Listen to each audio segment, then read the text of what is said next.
Whitlock and Wiley, TJ Houshmandzadeh and Sean Merriman are back. Time now for a big story. Let's move to Dallas, where Ezekiel Elliott's push for a new contract might have just taken a big hit.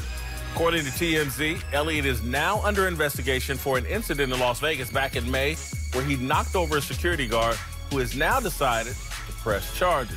Robert Gazelle decided not to suspend Zeke over the incident, but the news comes at a bad time for the running back, who is reportedly considering a holdout to get a new deal with the Cowboys.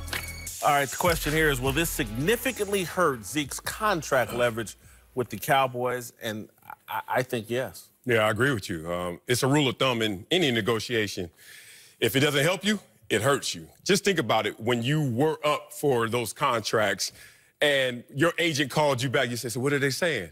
And they would throw all the mud and shade that they could. Makes you mad. And you're like, wait a minute. Coach smiled at me yesterday, but this is what he really thinks. And they use everything to either demerit you to get balance in the negotiation. So if you're the Dallas Cowboys, who had to hire a watch team for Dez Bryant and have to spend so many resources to now Ezekiel Elliott, you got to use that against him. So I think in the long run, it does undermine his value because they're investing in not just your talent that got you there, but your character that will keep you there.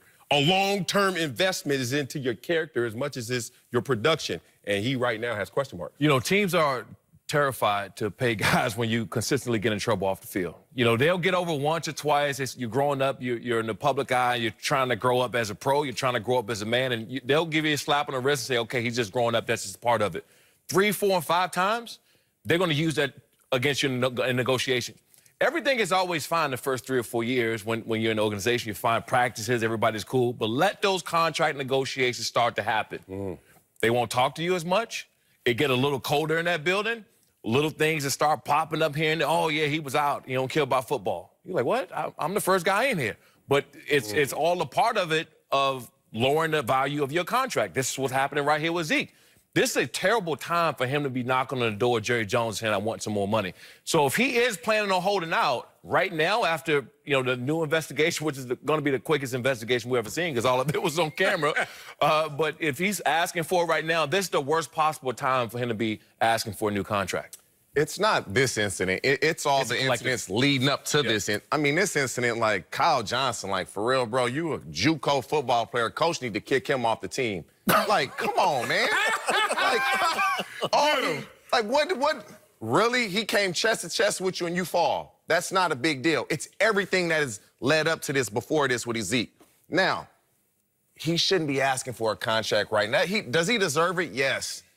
Once you get in trouble with this incident, you got to wait another year, bro. You got to walk a clean slate for a whole year because this is, you've been in trouble every year you've been in the league. Every offseason, you've had something pop up. Yeah, Merriman said 3, 4, 5 times. Actually, 6. And that's the problem. 6 times in 3 years. And see, this is the thing, though.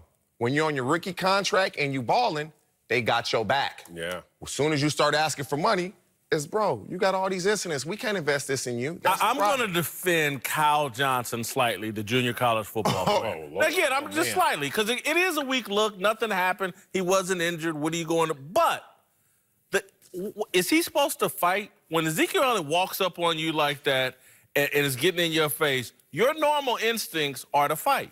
This little skinny white dude smartly figures out, oh, I can't whoop Zeke. So what am I supposed to do?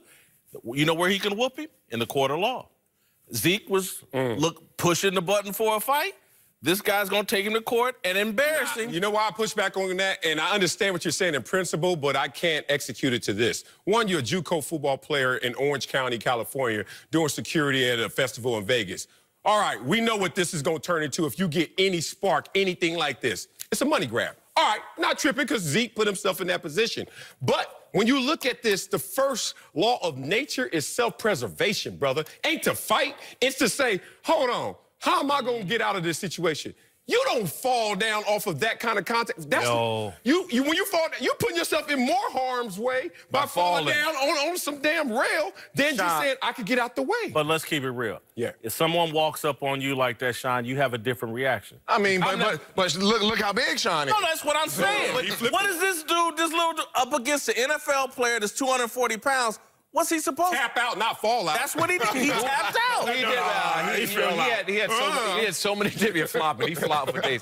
He had so many different options to doing that at that point. This was a money grab situation, no doubt about it. He realized it. Yep. You seen him when they first touched. He didn't move. It clicked into him that, oh, I can get paid. Let me go ahead and take this fall real quick. Because when he first walked up on him, he could have moved out the way. He could have put his arm up and said, hey, don't, stop, whatever. He kept going, and 10 seconds later, he decided to fall.